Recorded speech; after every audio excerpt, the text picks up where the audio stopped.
Суу адам баласынын жашоосунда чоң ролду ээлейт. Суу адамга ден соолукту берет. Суу менен жарык алабыз, суу менен азыктанабыз, оокат кылабыз. Айтор суу адамдын өмүрү, жердин өмүрү. Бүгүнкү илимге салым көрсөтүүбүздө биз жер астындагы сууларды жана жер үстүндөгү сууларды изилдеген окумуштуулар тууралуу сөз кылабыз.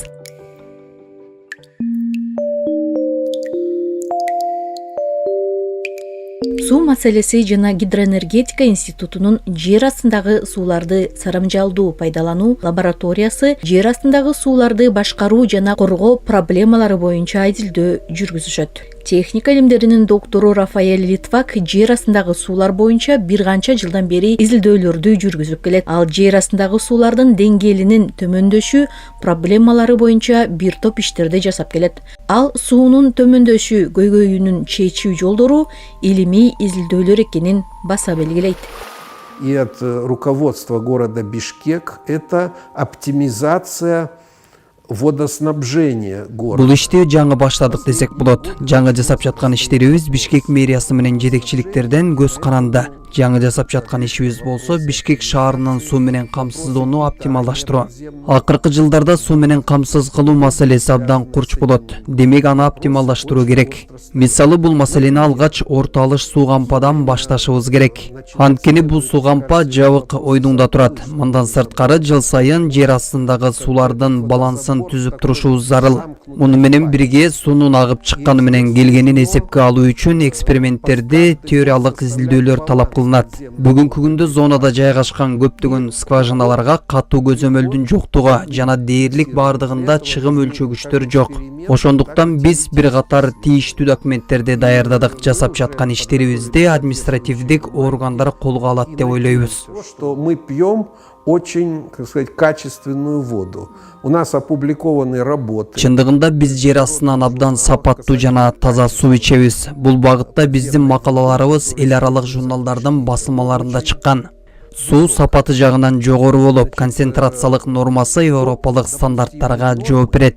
Бирок булгану коркунучу бар жерлер дагы жок эмес. Биз 15 жыл мурда Бишкектин аймагындагы суу горизонттордун аялуу картасын түзгөнбүз. Негизи жер астындагы суулардын өзүнүн табигый коопсуздугу болот. Бул суунун тереңдикте жайгашканы, фильтрациялык параметрлери жана башкалар. Бирок өкүнүчтүү, бүгүн деле суунун булгану факторлору катталып келет. Сырткы булгану жер астындагы сууларга дагы таасирин берет. Бишкектин эң аярлуу делген жери бул Аларча жана Аламидин дарыясы.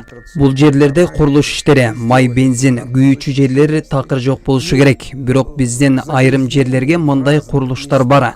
Маселен Аламидин суусу өткөн жерде бир эле мисал. Бир жагында ботаникалык бакча болсо, анын жанында эле май куюучу жай курулган. Бул дагы суунун булгануусун алып келет. Мындай жерде айта берсек толтура. Ал эми жер астындагы суулардын өзгөчөлүгү, алар табигый түрдө корголгон. Биз аларды булгап алсак, тазалоо өтө кыйынга турат. Аны тазалоо 100 жылдарга чейин барат. Жер үстүндөгү суулар агып кетсе эле тазаланат. Ал эми жер астындагы суулардын тазалануусу өтө оор. Андыктан биз жер астында сууларга этият болушубуз зарыл. Бул өтө маанилүү фактор. Бул биздин ден соолугубуз. Анткени биздин Бишкек шаарында 100% жер астындагы суулар менен камсыз болот. И делают заправка там есть, бензином, автосервис. Чындыгында орто алыштын аймагында суунун деңгээли төмөндөп кетип жатканын алгач окумуштуулар коңгуроо кагып бийликке үнүн жеткиришкен. Гидрогеолог Рафаэль Литвак жаңы артезиандарды куруп, сууну көбүрөөк алганга караганда суу колдонууну башкаруу ишин жөнгө салуу зарыл болуп турганын айтат.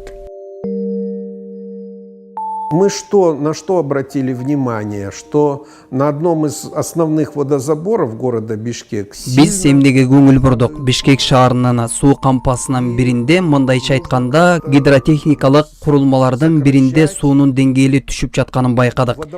Ошондо сууну пайдалануу көлөмүн азайтып, жер үстүндөгү сууларды колдонуу керектигин ойлондук. Мындан улам бир нерсе кылышыбыз керек экендигин билдик. Алгач министрлер кабинетине кат жөнөттүк. Анткени бул комплексти келесті чечим көп нерселерди талап кылат. Анын ичинде ичүүчү сууну туура эмес пайдалануу, чектүү жана шаар ичинде ирригациялык иштерде жаңыча технологияларды киргизүүгө түрткү берүүчү мыйзамдар бар.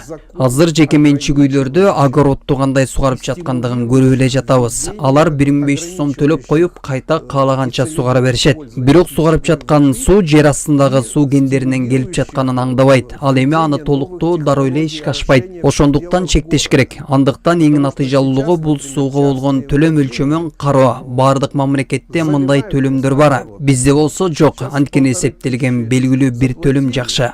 Суу бул товар, ал чектелген товар. Мен дайыма колбаса менен мисал келтирем. Мисалы колбаса жегенге белгилүү бир төлөм киргизели деп коелу. Сиз колбаса чыгарган компанияга белгилүү бир акы төлөйсүз жана дүкөндөн каалаганча колбаса аласыз. 2 сааттан кийин колбаса түгөнөт. Ал эми суу түгөнбөйт. Мына ошондой канча алсаң ошончо төлөйсүң деген принцип болуш керек. Мен көп төлөш керек дегенден алысмын, бирок бул системаны киргизүү керек. Канча колдонсоң ошончо төлө деген принцип. Албетте муну айткан оңой, бирок ишке киргизүү абдан оор. Анткени ар бир үйгө суу эсептегичтери керектелет. Принцип должен быть во всех странах, он есть. Бизге ар түрдүү сунуштар келип жатты. Мындай кылсаңыз кандай болот деген. Мисалы бирөөсүн айтайын. Кошумча скважиналарды куруу маселесин көтөрүштү. Бирок жок, бул да болбойт дедик. Анткени ал чөйчөктү жылына орточо эсеп менен 3 жана 3,5 куб гана суу алса болот. Эгерде андан көп алсак, андан кийинки жылга калбай калат деген же такыр эле суусуз калабыз. Андыктан ар бирибиз сууну үнөмдүү пайдалануу менен катар эле айтып жаткан эсептегичтер орнотулушу зарыл. Что платишь там фирме? Маалымат иретинде Бишкек шаары негизинен 2 жер алдындагы суу кампасынан суу ичет. Орто Алыш суу кампасы Аларча дарыясынын нугунда жайгашкан. Расмий документтерге ылайык Орто Алыштын аймагында жалпысынан 600 скважина курулган. Учурда анын 250сү иштейт. Алар Бишкек шаарынын түштүк батыш аймагындагы Калкты жана Сокулук районунун айрым айылдарын ичүүчү суу менен камсыздайт. Орто Алыш суу кампасы 50%га чейин ичүүчү суу менен камсыздайт. Экинчиси Аларча суу кампасы Аламүдүн дарыясынын нугунда жайгашкан. Суу кампасынын аймагында 1200 скважина курулган. Анын 600гө жакыны иштейт. Алар Бишкектин чыгыш жана түндүк аймагына, ошондой эле Аламүдүн районунан Сокулукка чейин айылдарга суу берет. Жер астындагы сууларды изилдөө лабораториясы бир канча багытта иш алып барат. Жер астындагы сууларды фильтрациялоону моделдөө, ирригациянын жана жер астындагы сууларга башка таасирлердин таасирин болжолдоо, гидрогеологиялык татаал шарттарда дренаждык системаларды эсептөө, жер астындагы суулардын деңгээлин төмөндөтүү боюнча чараларды иштеп чыгуу, илимий жана практикалык маселелерди чечүү үчүн лаборатория эң заманбап ыкмаларды колдонот. 3 направления. Первое – это мы изучаем возможности использования подземных вод. Биз 3 багыт боюнча иш алып барабыз. Биринчиси суу ресурстарынын резервдик булагын ирригация үчүн жер астындагы сууларды пайдалануу мүмкүнчүлүгүн изилдеп жатабыз. Ал үчүн биринчи багытта жер астындагы сууларды кайдан, кантип жана канча чогултууга жана аны пайдалануу боло турганын изилдешибиз керек. Муну менен бирге биз бул багытта алгач азыркы иштеп жаткан суу кампаларга келип жаткан жер астындагы суу объектилерге зыян келтирбешибиз керек. Экинчи жагынан кошуна мамлекеттерден эч кандай дооматтар дагы болбошу керек. Ал эми үчүнчүдөн суу алуу менен мелиоративдик эффектке жетүү. Мунун бардыгы фильтрациялык модельдерин түзүү аркылуу чечилет. Суу башкаруу чечими модельдештирилип, алдын ала 25 жыл бою кесепеттери каралып, ар кандай сценарийлер модельделип, эң перспективдүүсү жана рационалдуусу тандалып алынат. Бул биринчи багыт. Ал эми экинчи багыт болсо, биз көп жылдардан бери бул жаатта иш аткарып келебиз. Бул шаарларды жана сугат жерлерди суу каптоодон коргоо, анткени чүйөрөндө бул маселе өтө курч жана суу ташкындарынан коргоо долбоору иштелип чыгат. Бирок тилекке каршы иштелип чыккан долбоорлордун бардыгы эле ишке аша бербейт. Дагы биз карап жаткан иштердин бир бөлүгү бул ар кандай дренаждык системалардын суу ташкын процесстерине тийгизген таасирин прогноздойбуз. Проекты защиты населенных пунктов от подтопления, но, к сожалению, реализуются не все проекты, которые разработаны. Учурда лаборатория чүйөрүнүнүн чыгыш бөлүгүндө стационардык эмес геофильтрация моделдеринин негизинде жер астындагы сууларды башкаруу схемаларын иштеп чыгуу жана негиздөө долбоорунун үстүндө иш алып барышууда.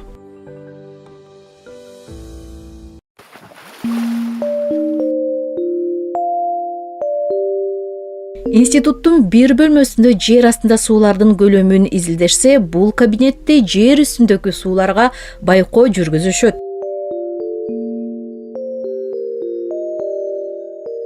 Основная задача лаборатории – это оценка поверхностных водных ресурсов Кыргызстана. Биздин лабораториянын милдети бул Кыргызстандын жер үстүндөгү суу ресурстарын баалоо. Башкача айтканда, биз дарыя суулардын бассейндердин системасын изилдейбиз. Бул Кыргыз Республикасындагы чоң негизги дарыя системасы. Алар 8 ири бассейнден турат. Белгилүү болгондой, биздин дарыяларыбыз бүтүндөй Орто Азия боюнча агып жаткан бардык суулардын башталышы болуп саналат. Жана биз бул суулар тууралуу маалыматтарды алып көзөмөлдөп турушубуз керек. Климаттын өзгөрүшүнө байланыштуу канча суу агып жатканын билип турушубуз зарыл. Бул абдан маанилүү изилдөөлөр. Жер үстүндөгү суулардын баалоо иштери 2000-жылдары жасалган. Азыр бул ресурстарды кайтадан баалоо керек. Анткени биз көрүп тургандай эле климат улам өзгөрүлүп жатат. Кышыбыз жылуу, жаз эрте келүүдө. Андыктан суулар бат ээрип толуп жатат.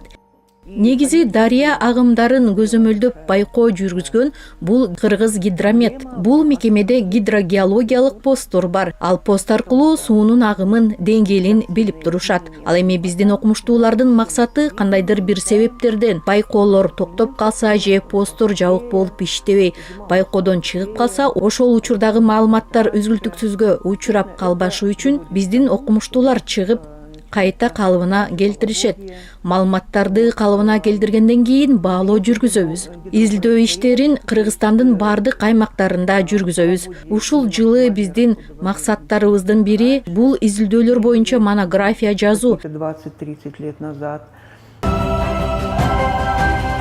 Гидрогеологиялык изилдөөлөр жөнүндө сөз болгондо, негизинен төмөнкүдөй изилдөөлөр жүргүзүлөт. Ар кандай тандоо методдорун колдонуп, жер астындагы геологияны аныктоо, жер астындагы суулардын агымынын ылдамдыгын жана багыттарын аныктоо жана баалоо, жер астындагы тайыз чөкмөлөрдө жана суу катмарларында кездешиши мүмкүн болгон суунун булгануу кыймылын аныктоо, булгануунун жер астындагы сууга тийгизген таасирин изилдөө, суунун булгануусун тазалоо ыкмаларын иштеп чыгуу жана ушул ыкмаларды колдонуу. Бул изилдөөлөрдүн бардыгы гидрогеологиялык негизделген изилдөөлөр.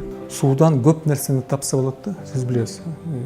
Теги адамга деле керек, анан элге да суу маселеси өзү мындай. Азыр теги ушул аба ырайы, климаттар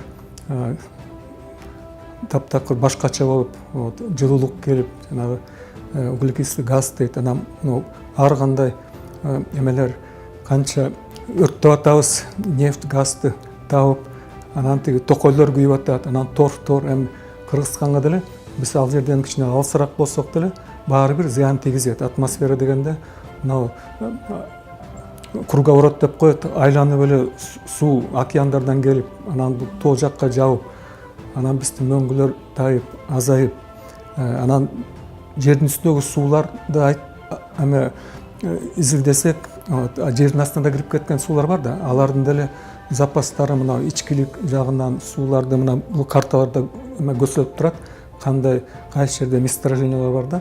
Ошонун баарын изилдегенге мындай эме разведка, поиски деп коет да, талаага чыгып, анан жыл сайын тиги канча бир жүздөгөн айылдарга суу жетишпейт да, же суудан алыс, же тиги суунун сапаты начар болгондон кийин мунун баарына съемка жасаш керек.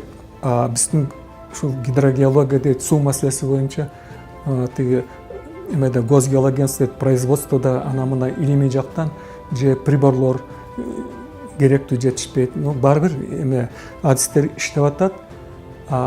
Муну күчөтүп, анан ушул суу маселесине көңүлдү бурса туура болот. Ушул 21-кылымда азыр дүйнө жүзү боюнча ушул чек араларда жанагы трансграничный суу деп коет, жак бuyakка кетип атат. Аны да изилдеш керек.